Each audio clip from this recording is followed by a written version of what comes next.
Ohio series. Leon, this building has an unusual history of guns, women in flowing gowns, and ghosts. Guns, gowns, and ghosts in a building? Why, yes. And in July, the GOP. So why don't we take a look? It is one of the city's oldest, seemingly out of place, out of step. Yet Gray's Armory holds on, perhaps because of its history as a fighter.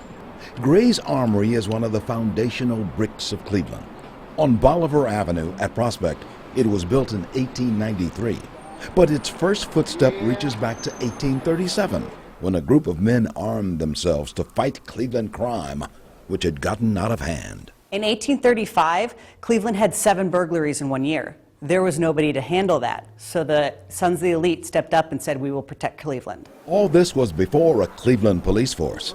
Kristen Roediger is executive director of the Cleveland Gray's Armory Museum, which maintains its military feel.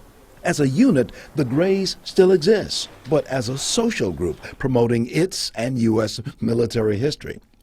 But in the early 19th century, following 2 wars against the British, there was fear of possibly a third, with the Canada-based British troops crossing Lake Erie for a Cleveland invasion. When there were no buildings around it, Gray's Armory was a watchtower of Lake Erie to see if the British were coming. They just wanted to be prepared, that if there was any retribution from England, that this building could stage a war out of it. There were no more wars with the British, of course.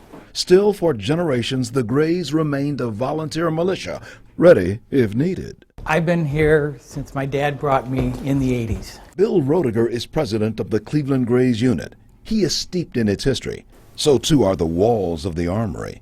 What began as a militia to catch Cleveland robbers evolved into city warriors ready for war. And then when Lincoln asked, the Cleveland Grays were the first ones to volunteer, and they were in the Battle of Manassas, Bull Run, depending on where you're from, the north or south.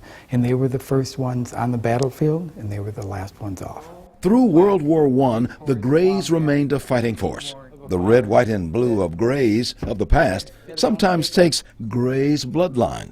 Here are father and daughter, descendants of a Grays member. In 41, the Grays were still active as a militia. Oh, absolutely. Okay? So, but there was times when your dad was involved, your grandpa, my dad, from 1937. He was down at Fort Knox. That's your dad? That's my dad. 1837. The first Cleveland Grays put on their military uniforms. They were the militia. Well, the militia is now gone, but the Grays are still here, supporting U.S. military members in uniform today, and at the same time, supporting Cleveland history. We have an obligation to make sure that people don't forget. History abounds on the walls, but some contend mystery through the walls as well. There are reports of ghosts in the old castle. Some had told the staff of rooms where there was no one, but then someone or something materialized. He thought he had seen a figure down there while he was shutting off some power, turning off some lights. He proceeded to tell me in my old office, and as he was telling me, all the flags fell off the wall. I think they kind of check in and make sure that we're doing right by the armory. Still, our historic look turns. Not only militia and military and mystery, but music and dazzling evenings for Clevelanders on the dance floor. Under construction and refurbishing right now, this was the drill floor for the Cleveland Grays, where they practiced their formations. But something more. In the early 20th century, this place right here was a place that was bright and lively for a lot of people. Men in tuxedos, women in flowing dresses. This was society's party place. There was no Severance Hall. There was no Q. There was no music hall. So, in the drill hall became the Civic Center. Oh, I just love this place. She's a great old dame, actually. The building is a grand lady. When she began about a century and a quarter ago, she was on the then outer edges of Cleveland. Still, the old armory hangs in, watching a city grow. Once headquarters for the Cleveland men defending the city, today it keeps one foot in a bygone time. The other is in today as the Grays is a military-minded society and museum.